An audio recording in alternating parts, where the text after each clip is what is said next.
आज के इस वीडियो में हम बात करेंगे गतिशीलता के बारे में।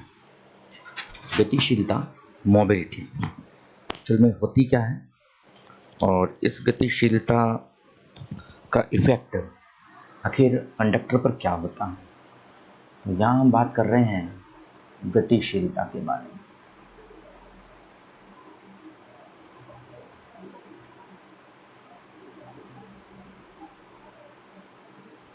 गतिशीलता है, इस गतिशीलता को हम बोलते हैं मोबिलिटी।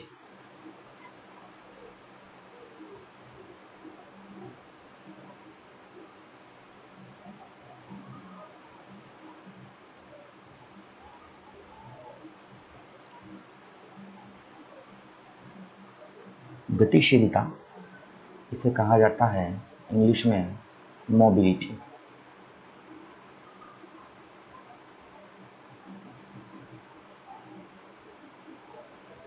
तो गतिशीलता आखिर है क्या? तो हम यहाँ पर ये कहते हैं कि अगर हमने पढ़ी थी ड्रिफ्ट वेलोसिटी वीडी, और ड्रिफ्ट वेलोसिटी वीडी को अगर हम ई से डिवाइड कर दें, ई क्या है? इलेक्ट्रिक फील्ड है। तो the ratio of drift velocity and applied electric field is known as mobility and that's equal to mu. Mu is mobility, अर्थात अपवन वेग और विद्युत क्षेत्र का जो अनुपात होता है उसे ही हम यहाँ पर बोलते हैं गतिशीलता। यहाँ हमने जो है गतिशीलता के लिए अगर फार्मूले की हम बात करें तो यहाँ इसका मैग्नीट्यूड यूज़ किया जाता है। गतिशीलता एक राशि है और ये राशि है आपकी अदिश राशि। इसके लिए हमें दिशा की नीड नहीं होती। गतिशीलता पॉजिटिव चार्ज और नेगेटिव चार्ज दोनों की होती है। तो ये एक अदिश राशि है और इसकी अगर यूनिट की बात करें तो वेलोसिटी की यूनिट तो हो जाएगी मीटर पर सेकेंड, और इलेक्ट्रिक फील्ड की जो यूनिट होती है वो होती है वोल्ट पर मीटर। तो यहाँ से ये बन जाता है आपका मीटर स्क्वायर पर वोल्ट इंटू सेकेंड।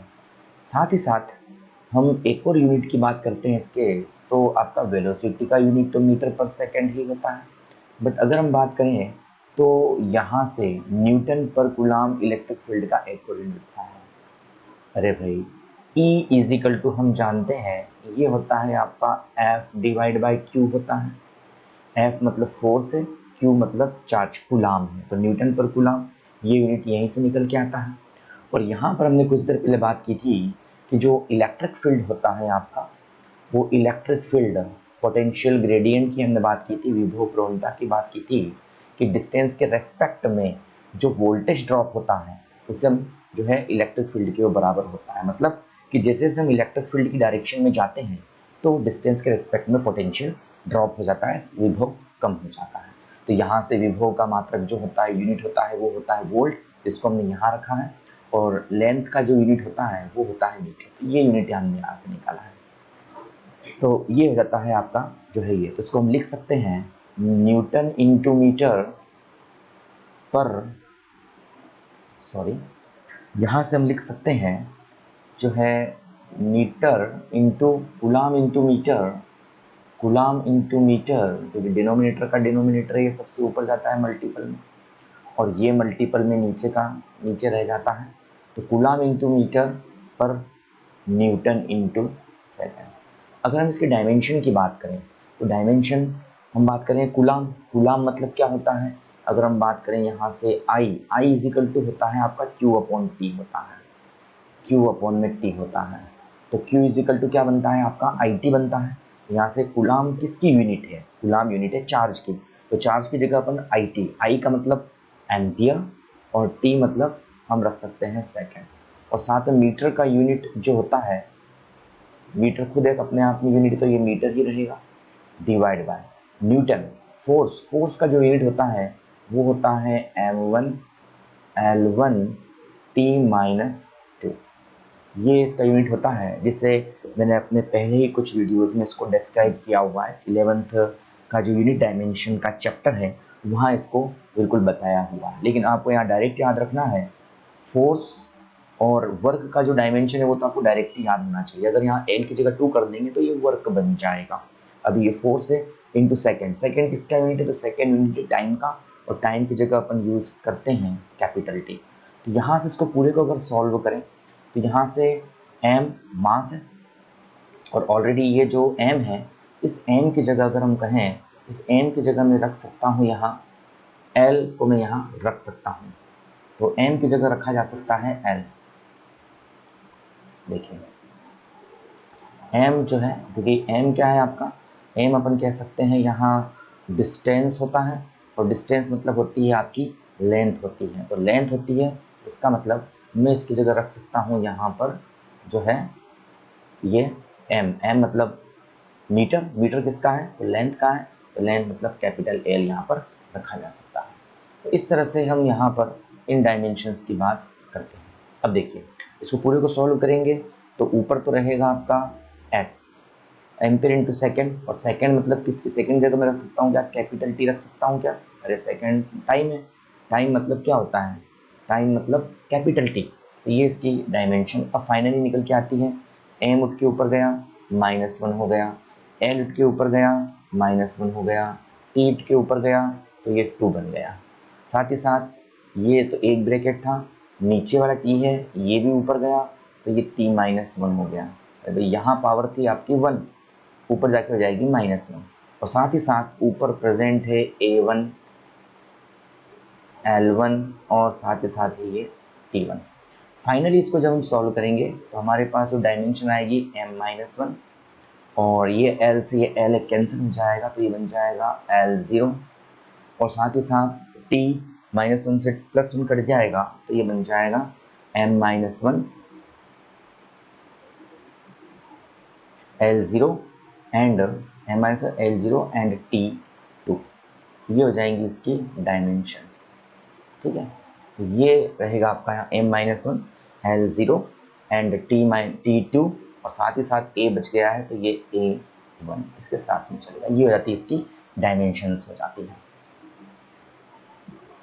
आगे हम बात करें तो आगे ये तो डायमेंशंस निकाल दिया हमने, और हमने कह दिया कि ये एक स्केलर क्वांटिटी है, ये एक अदिश राशि, मतलब इसकी कोई भी डायरेक्शंस यहाँ पर नहीं होती, क्योंकि पॉजिटिव चार्ज की भी मोबिलिटी होती है और नेगेटिव चार्ज की भी मोबिलिटी होती है।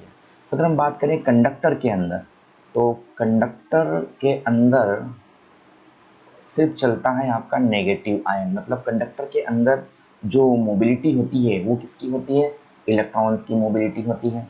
अगर हम बात करें सेमीकंडक्टर्स के अंदर, सेमीकंडक्टर्स जो है स्पेशल टाइप के कंडक्टर्स होते हैं जो एब्सोल्यूट जीरो परम शून्य ताप पर तो कुचालक की भांति इंसुलेटर होते हैं, बट रूम टेम्परेचर पर रखते ही, कमरे के ताप पर रखते ही ये जो है आपके चालक बन जाते हैं, कंडक्टर बन जाते हैं।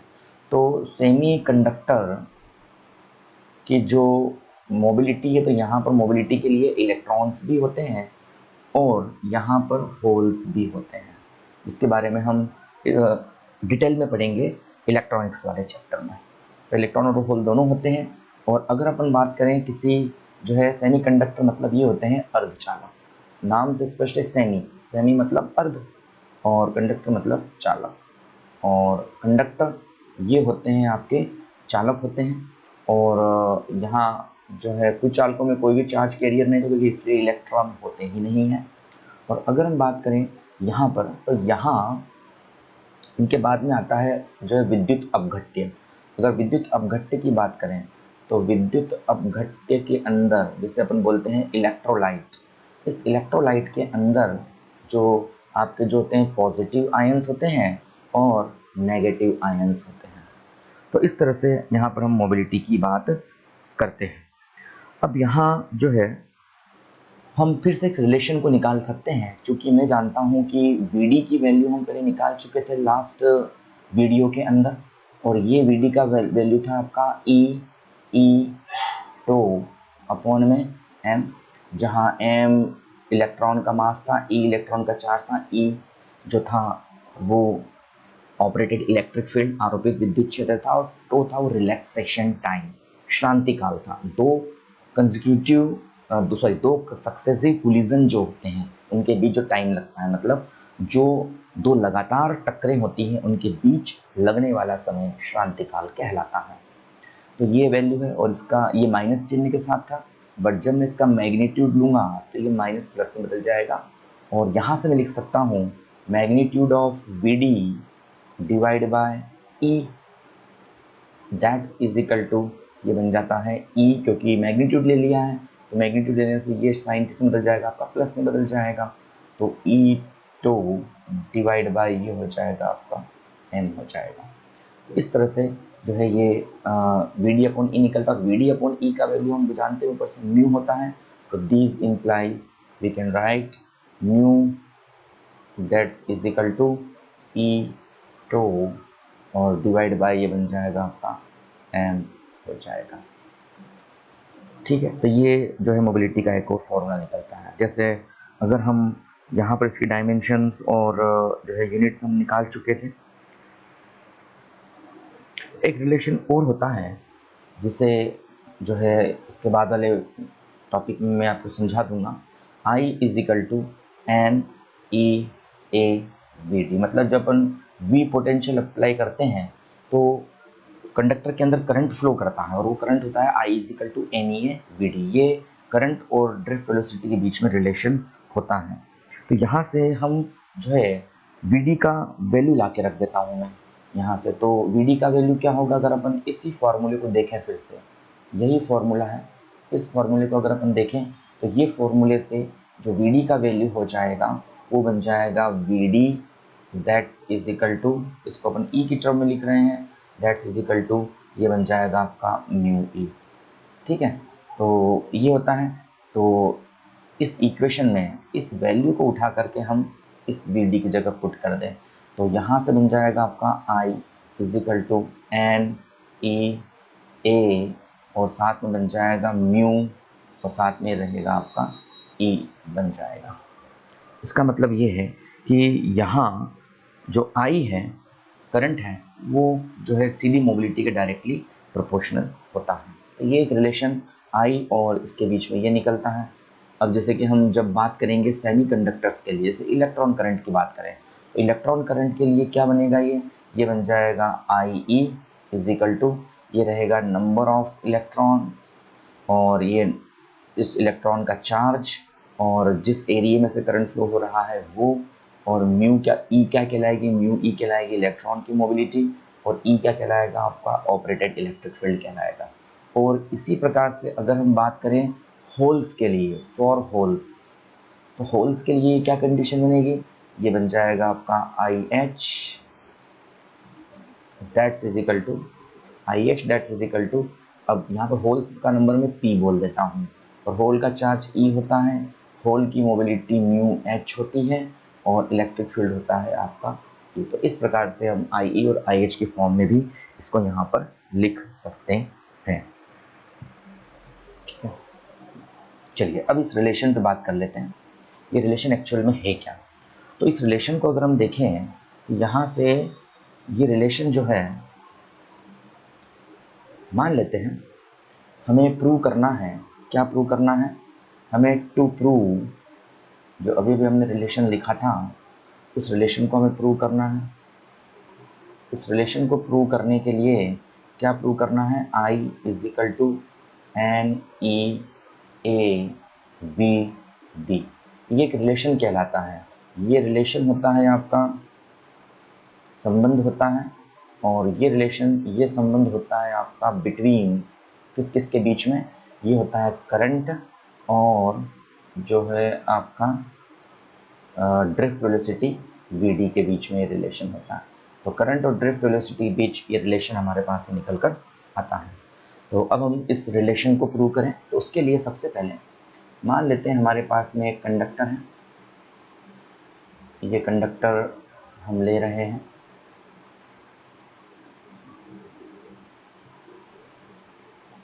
और इस कंडक्टर के अंदर अगर हम कहें तो ये जैसे यहाँ से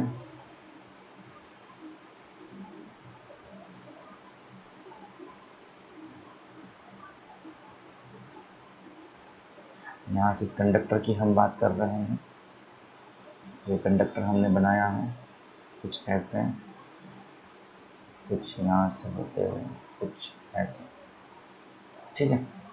और ये कंडक्टर हमने यहाँ से कुछ इसको ड्रॉ किया है ऐसे, और ये ड्रॉ किया है हमने कुछ यहाँ पर ऐसे। ये कंडक्टर है आपका, और इस कंडक्टर के टर्मिनल्स पर यहाँ और यहाँ, यहाँ हमने ये P टर्मिनल है, ये आपका Q टर्मिनल है, और इसमें बहुत सारे इलेक्ट्रॉन्स, इसमें फ्री इलेक्ट्रॉन्स है क्योंकि कंडक्टर है, तो कंडक्टर के अंदर फ्री इलेक्ट्रॉन्स तो होंगे, और ये सारे फ्री इलेक्ट्रॉन्स अभी रैंडम मोशन कर रहे हैं, रैंडम मूवमेंट कर रहे हैं। बट जैसे ही हम इस पर पोटेंशियल अप्लाई करते हैं with the help of battery, battery में यहाँ बना नहीं रहा हूँ, ओनली हम पोटेंशियल को यहाँ शो कर रहे हैं, तो डायग्राम कॉम्प्लिकेटेड बन जाएगा तो आप लोगों के लिए। तो जैसे हम पोटेंशियल इस पर अप्लाई करते हैं तो यहाँ पर इलेक्ट्रॉन्स जो होते हैं ये इलेक्ट्रिक फील्ड के अपोजिट, क्योंकि हमने प्लस लगाया है P पर, ये Q लगाया था, तो इलेक्ट्रिक फील्ड जो होगा वो P से Q की ओर होगा, और करंट भी जो होगा आपका ये P से Q की ओर ही फ्लो करेगा। तो इलेक्ट्रॉन्स जो होते हैं ये अपोजिट डायरेक्शन में, करंट के और इलेक्ट्रिक फील्ड के अपोजिट डायरेक्शन में मूवमेंट करना चालू कर देते हैं, और जब ये मूवमेंट करते हुए चलते हैं तो इनकी जो वेलोसिटी होती है ये एवरेज वेलोसिटी चलते हैं, और इस वेलोसिटी को अपन ड्रिफ्ट वेलोसिटी कहते हैं। मान लेते हैं कि ये जो कंडक्टर लिया है मैंने, इस कंडक्टर का टोटल जो लेंथ है, यहाँ अगर अपन लेंथ का बात करें तो कंडक्टर का जो लेंथ है वो मैंने L बोल दिया है। कंडक्टर का जो लेंथ लिया है मैंने, ये कंडक्टर का लेंथ ले लिया मैंने L, और इस कंडक्टर का जो एक क्रॉस सेक्शन एरिया है, इस क्रॉस सेक्शन एरिया को बोल दिया मैंने N। तो अब यहाँ पर हम कहें कि हम मान लेते हैं क्या कि जो है इलेक्ट्रॉन्स हैं, ये इलेक्ट्रॉन है ना, per unit volume, per unit volume, मतलब हम ये कहें कि प्रति एकांक आयतन इलेक्ट्रॉन संख्या, प्रति एकांक आयतन जो आपकी इलेक्ट्रॉन संख्या है, इलेक्ट्रॉन संख्या, ये प्रति एकांक आयतन इलेक्ट्रॉन संख्या कितनी है, तो प्रति एकांक आयतन जो इलेक्ट्रॉन संख्या है इसको मैंने बोल दिया है आपका N बोल दिया है, ठीक है ना। तो देखो हमारे पास A तो इसका क्रॉस सेक्शन एरिया है, ये वाला A जो है आपका क्रॉस सेक्शन एरिया है, और N क्या है आपका, यहाँ पर आपका लेंथ है ना, दो चीज़ें हैं, तो क्रॉस सेक्शन एरिया है और N क्या है आपका लेंथ है। तो उस कंडीशन में हम यहाँ पर ये कहें कि एक एकांक आयतन में यूनिट वॉल्यूम में N इलेक्ट्रॉन है, 2 वॉल्यूम में कितने होंगे 2N होंगे, डबल हो जाएंगे। 3 वॉल्यूम में कितने, अरे भाई यूनिट एकांक आयतन, एक आयतन में एक इलेक्ट्रॉन, 2 आयतन में 2N, 3 आयतन में 3N। तो मुझे बताओ यहाँ पर टोटल वॉल्यूम क्या है इस कंडक्टर का, चूंकि A इसका एरिया है और L इसकी लेंथ है, तो वॉल्यूम कितना निकलेगा आपका AL। भाई अब हम ये नहीं जानते कि वॉल्यूम होता है वो length into breadth into height, या लंबाई गुणा चौड़ाई गुणा ऊंचाई, ये नहीं, हम यहाँ जानते हैं 3 दूरियों का गुणनफल आयतन निकलता है। तो एक दूरी तो जाएगी आपकी लेंथ खुद हो गई, और क्षेत्रफल में ऑलरेडी 2 दूरियां होती है, लंबाई गुणा चौड़ाई, लेंथ इंटू ब्रेड्थ। तो उस कंडीशन में A 2 दूरियां और तीसरी दूरी L है, तो ये टोटल आपका आयतन बनता है। तो हम यहाँ कह सकते हैं कि AL आयतन में इलेक्ट्रॉन संख्या, अगर हम बात करेंगे तो AL आयतन में हम यहाँ से निकालते हैं तो इलेक्ट्रॉन की जो संख्या होगी, इस संख्या पर हम बात करेंगे, तो AL आयतन में इलेक्ट्रॉन की संख्या हो जाएगी कितनी, 1 में N, 2 में 2N, 3 में 3N, तो AL में कितनी बन जाएगी ये ALN हो जाएगी, है ना। अब हम कहें कि आपके पास में है एक इलेक्ट्रॉन का चार्ज, एक इलेक्ट्रॉन की अगर हम बात करें आवेश की, तो एक इलेक्ट्रॉन का जो आवेश होता है, उस एक इलेक्ट्रॉन का आवेश होता है वो है आपका E, 2 का 2E, 3 का 3E। तो टोटल संख्या कितनी है इलेक्ट्रॉन्स की, टोटल संख्या कितनी है ALN है, तो ALN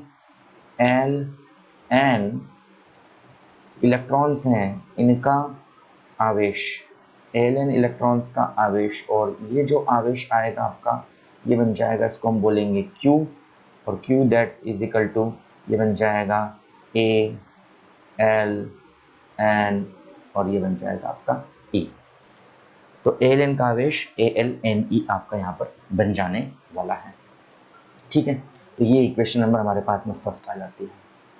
सेकेंड थिंग, अब हम बात करें तो चूंकि इलेक्ट्रॉन जो होते हैं यहाँ चलते हैं इस ड्रिफ्ट वेलोसिटी अपॉन वेग VD से, तो हम यहाँ जानते हैं सीधा सा फॉर्मूला आता है हमारे पास में कि वेग बराबर वेलोसिटी इज इक्वल टू दूरी बटा समय, डिस्टेंस अपॉन में टाइम होता है।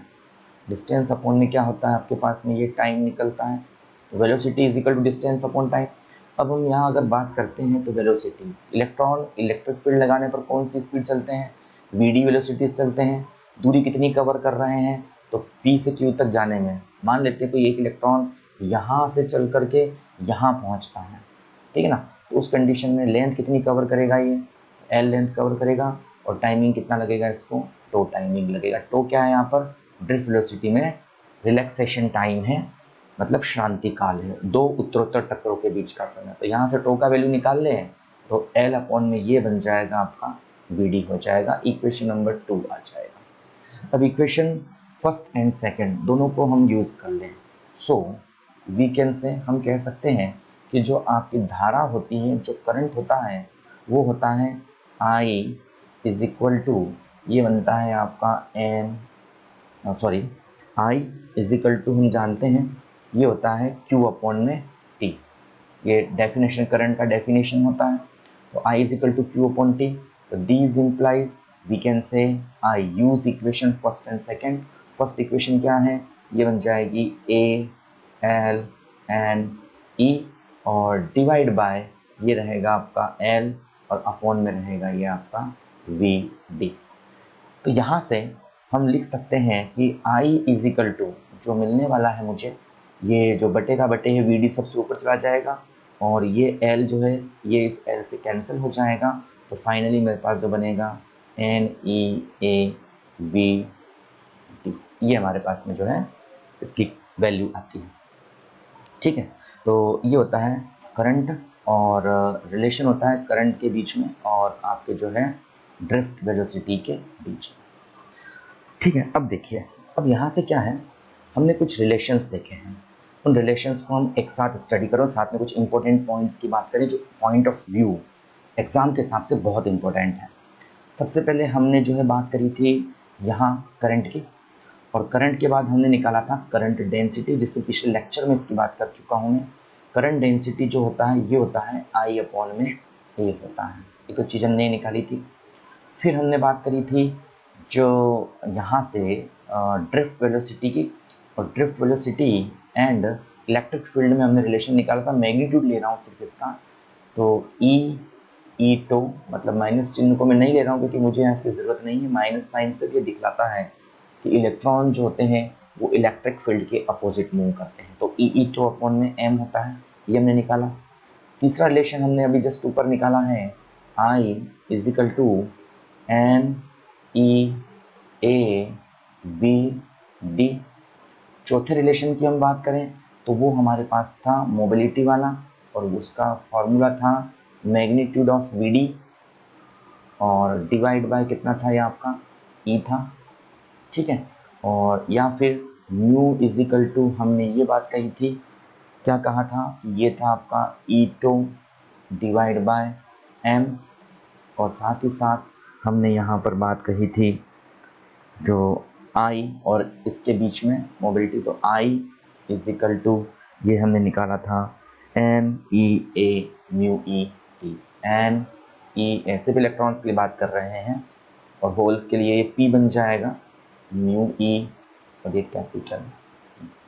ठीक है, तो इन रिलेशंस के बेस पर देखिए, एक तो हम कह रहे हैं कि J जो I तो कांस्टेंट करंट है। सबसे पहले अपन I को ले लेते हैं यहाँ पर कांस्टेंट, कि I आपका जो है कांस्टेंट करंट है, नियत धारा दे रही है। तो यहाँ पर हम देख रहे हैं कि J is directly proportional to कितना है, A है। ठीक है, J is directly proportional to A है। साथ ही साथ जो है यहाँ हम ये कहें कि यहाँ पर VD है, अगर मैं इसको इस प्रकार लिखूँ कि VD is equal to I upon में NEA, यही होगा। तो यहाँ हम ये भी कह सकते हैं कि जो VD है ड्रिफ्ट वेलोसिटी है, ये डायरेक्टली प्रोपोर्शनल टू 1/a, मतलब ये रेसिप्रोकल में आपका यहाँ पर आ जाता है ड्रिफ्ट वेलोसिटी पे। और जेडी भी है यहाँ पर, थोड़ा सा मिस्टेक से मैंने इसको डायरेक्टली प्रोपोर्शनल लिख दिया है, एक्चुअल में ये रेसिप्रोकल आएगा आपका यहाँ पर। तो यहाँ से इसको हटा देता हूँ। तो जेडी जो रहेगा आपका यहाँ पर, J is directly proportional to 1/a, मतलब रेसिप्रोकल है एरिया के, और वीडी भी आपका इसके रेसिप्रोकल है। तो ऐसी कंडीशन में हम क्या कह सकते हैं? ऐसी कंडीशन में हम ये कह सकते हैं कि अगर सपोज कीजिए हम कोई कंडक्टर लें, मान लेते हैं मेरे पास में ये कंडक्टर है, ये कोई एक कंडक्टर लिया है मैंने इस तरह से, और ये एक कंडक्टर की बात कर रहा हूँ मैं यहाँ पर।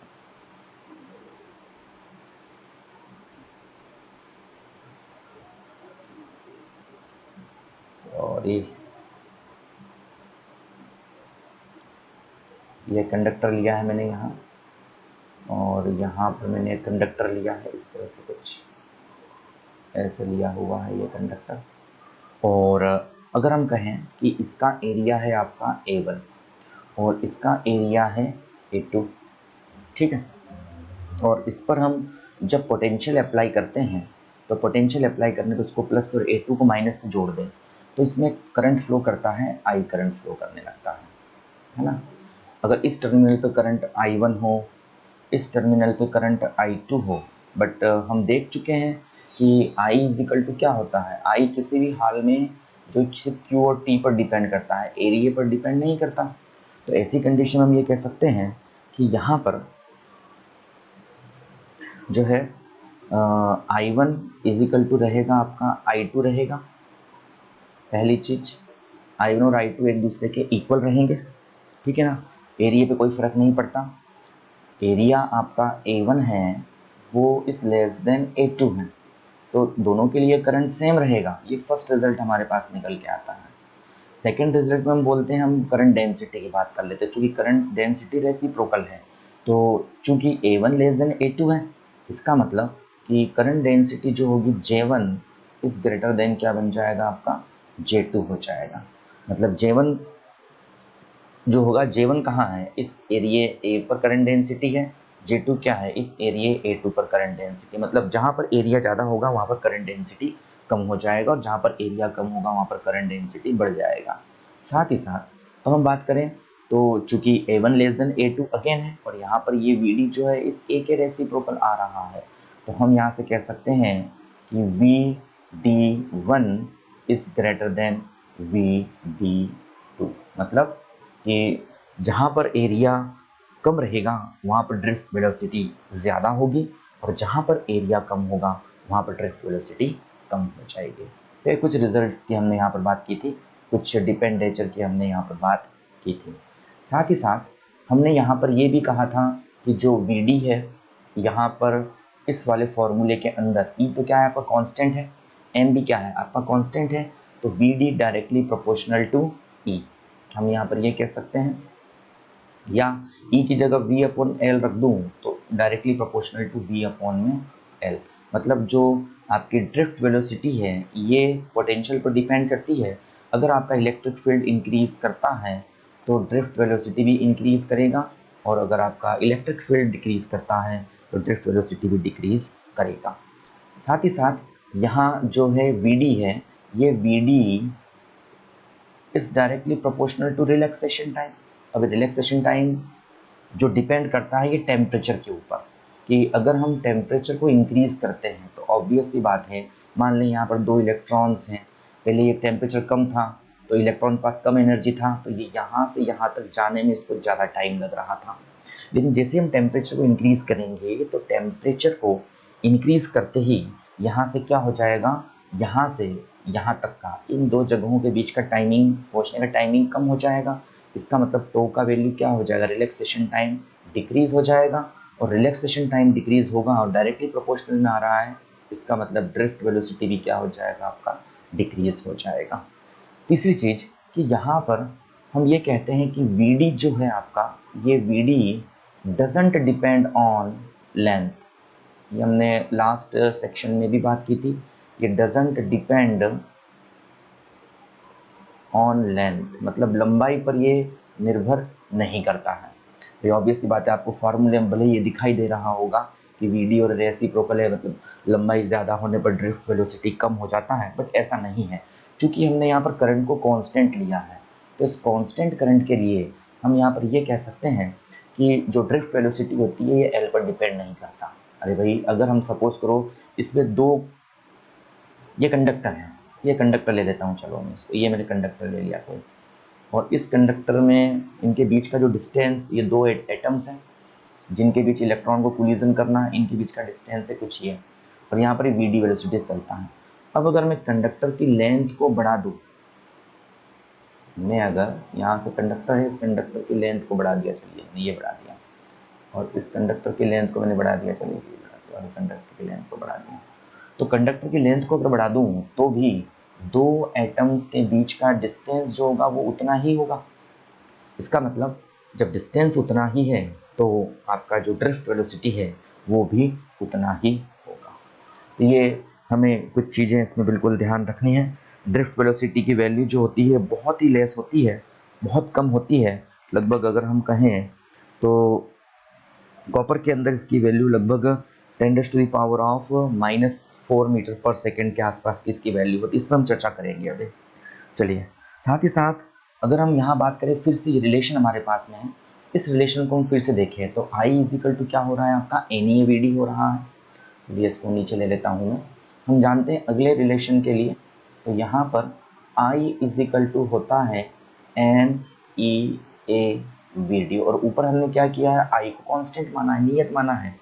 तो इसका मतलब ये पूरी की पूरी वैल्यू जो होगी कांस्टेंट C के इक्वल होगी। इसका मतलब ये है कि यहाँ पर अगर Vd है तो A और Vd का जो मल्टीप्लिकेशन है वो भी कांस्टेंट होगा। मतलब हम कहें A1 Vd1 is equal to A2 Vd, और इससे कोई फर्क पड़ेगा नहीं क्योंकि कांस्टेंट ही तो आ रहा है। ये तो ऑलरेडी कांस्टेंट है, नंबर ऑफ इलेक्ट्रॉन्स, और इलेक्ट्रॉन का चार्ज कांस्टेंट है, तो एरिया अगर कम है, हमने ऊपर ही बात की है इसकी, देखिए यहाँ बात कर रखी है ये वाला, ये जो हमने बात कर रखी है यही तो है, ये पूरा का पूरा, ये जो हमने बात कर रखी है ये पूरी की पूरी वैल्यू यही तो है, एज इट इज। ठीक है, तो ये इनका मल्टीप्लिकेशन जो होता है वो कांस्टेंट होता है। ठीक है, साथ ही साथ अगर हम विड्थ बढ़ा दें, ये तो हमने रेसिप्रोकल का रिलेशन जरूर आ रहा है, ठीक है ना। तो अगर हम यहाँ से कहें कि अगर हम व्यास को दुगना कर दें, डायमीटर को डबल कर दें, तो भी इलेक्ट्रॉन का वेग पर कोई इतना इफेक्ट नहीं पड़ेगा, है ना। ये यहाँ रिलेशन निकल के आता है भाई। अगर हम इसको पूरे को सॉल्व करेंगे तो I जो होगा वो A और E, मतलब इनका मल्टीपल इस प्रकार से एडजस्ट हो जाएगा कि ड्रिफ्ट वेलोसिटी पे कोई भी इफेक्ट नहीं होगा। तो ये कुछ पॉइंट्स थे। साथ ही साथ जो अगर हम बात करें तो जो मैंने Vd के वैल्यू बताया है, Vd का वैल्यू बहुत लेस होता है, ये 10⁻⁻⁻4 मीटर पर सेकेंड की रेंज का। इसका मतलब मैं ये कह सकता हूँ कि एक सेकेंड में 0.0001 मीटर ये चलता है। तो इस पर क्वेश्चन एराइज होता है कि 1 मीटर चलने में इतना समय लग रहा है। अगर हमारे घर में कोई स्विच है, ये सपोज कीजिए कोई स्विच है, और इस स्विच से यहाँ पर कोई ये बल्ब लगा हुआ है, ये बल्ब D है, स्विच S से बल्ब का डिस्टेंस है, और लगभग ये अप्रोक्स 15 मीटर का वायर है। तो 1 मीटर चलने में इतना समय लग रहा है, तो 15 मीटर चलने में इसका जो टाइमिंग होना चाहिए 0.015 मीटर, मतलब ये चीज़ है भाई, 15 मीटर चलने में इसका वेलोसिटी इतना होगा। या फिर हम इसको इस प्रकार से कहें कि जो है 15 मीटर चलने में जो है इसको 15 मीटर का डिस्टेंस है ना। तो लगभग हम कह सकते हैं कि अगर डिस्टेंस 15 मीटर है तो इतनी कम वेलोसिटी जब चल 1 सेकंड में चल रहा है इतना मीटर, है ना। तो ये 15 मीटर चलने में न जाने ये कितना समय लेगा, है ना। 0.001 मीटर पर सेकंड चल रहा है, ये इसका स्पीड है, मतलब बहुत स्लो चल रहा है। तो 15 मीटर चलने में इसको काफ़ी ज़्यादा, लगभग जो है 45 मिनट के आसपास का, 45 मिनट्स के आसपास का समय होगा। लेकिन हम देखते हैं जैसे हम स्विच को ऑन करते हैं तो तुरंत ये बल्ब ऑन हो जाता है। तो इसके लिए अपन यहाँ पर ये कह सकते हैं कि चालक होता है, कंडक्टर होता है, कंडक्टर इलेक्ट्रिसिटी को अपने अंदर से फ्लो होने देता है। तो हम ये कहते हैं जैसे ही हम यहाँ पर इलेक्ट्रिक फील्ड ऑपरेट करते हैं तो with the speed of light 3 × 10⁸ metre पर सेकेंड का स्पीड से यहाँ पर इलेक्ट्रिक फील्ड ईच पॉइंट पर ऑपरेट हो जाता है। हर पॉइंट के ऊपर स्पीड ऑफ लाइट से, प्रकाश के चाल से इलेक्ट्रिक फील्ड बन जाएगा। और ऑब्वियस सी बात है, कंडक्टर है तो इलेक्ट्रॉन इसमें यहाँ भी होगा, यहाँ भी होगा, यहाँ भी होगा, हर जगह इलेक्ट्रॉन यहाँ पर होगा। तो जो इलेक्ट्रॉन जहाँ से वहीं चलना चालू करेगा। और यही रीज़न है कि बल्ब को ऑन करते ही जब इतनी स्पीड से इलेक्ट्रिक फील्ड यहाँ पर अप्लाई हो जाता है तो उस कंडीशन में आपका बल्ब भी बहुत जल्दी ही ऑन हो जाता है, भले इसका ड्रिफ्ट वेलोसिटी बहुत कम है तो भी क्या हुआ। ठीक है। साथ ही साथ अगर हम कहें कि टोटल चार्ज, जैसे हम फर्स्ट चैप्टर में जो कह सकते हैं पढ़ा है हमने फर्स्ट चैप्टर में कि टोटल चार्ज किसी भी कंडक्टर ले लो या कोई भी इंसुलेटर ले लो या कोई भी सेमीकंडक्टर ले लो, किसी भी बॉडी का टोटल चार्ज हमेशा क्या होता है, 0 होता है। ये हम पढ़ चुके हैं वहाँ पर कि अगर हम 10 इलेक्ट्रॉन है और 10 प्रोटॉन है, अगर 4 इलेक्ट्रॉन निकाल लें तो बचेंगे उसके ऊपर 6 और 10 - 6 मतलब 4 प्रोटॉन बचेंगे। तो 4 प्रोटॉन इसके 4 प्रोटॉन मतलब कि टोटल चार्ज, अगर सिस्टम की पूरी बात कर लें तो टोटल चार्ज हमेशा क्या होता है, अनचेंज होता है। ये आपका जो है लॉ भी है, रूल भी है, फंडामेंटल रूल है आपके चार्ज का। अब हम कहें कि यदि आपका करंट फ्लो कर रहा है तो क्या होगा इस कंडीशन में।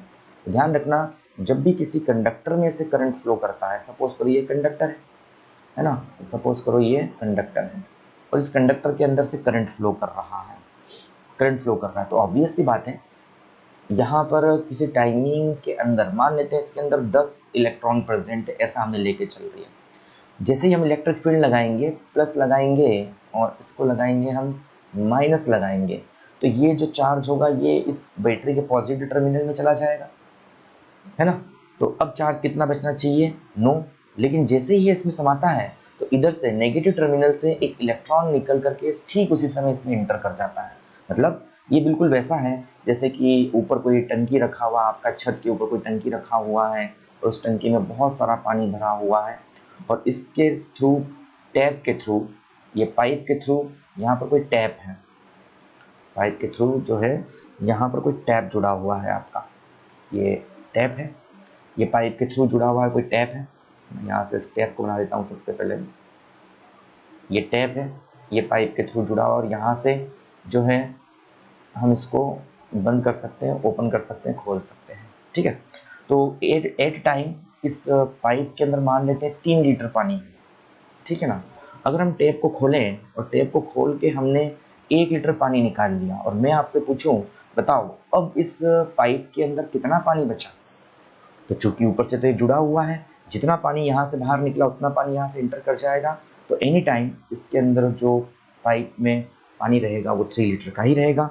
इसका मतलब ये है कि इधर से अगर इलेक्ट्रॉन जैसे बाहर निकलेगा, ठीक इसी टाइम यहाँ पर जो है दूसरा इलेक्ट्रॉन इसमें इंटर कर जाएगा। और चूँकि किसी भी सिस्टम का टोटल चार्ज 0 होता है तो चाहे करंट फ्लो करे या न करें, एनी टाइम जो है टोटल चार्ज मतलब सिग्मा क्यू जो होता है वो एनी टाइम 0 होता है, टोटल चार्ज एनी टाइम 0 होता है।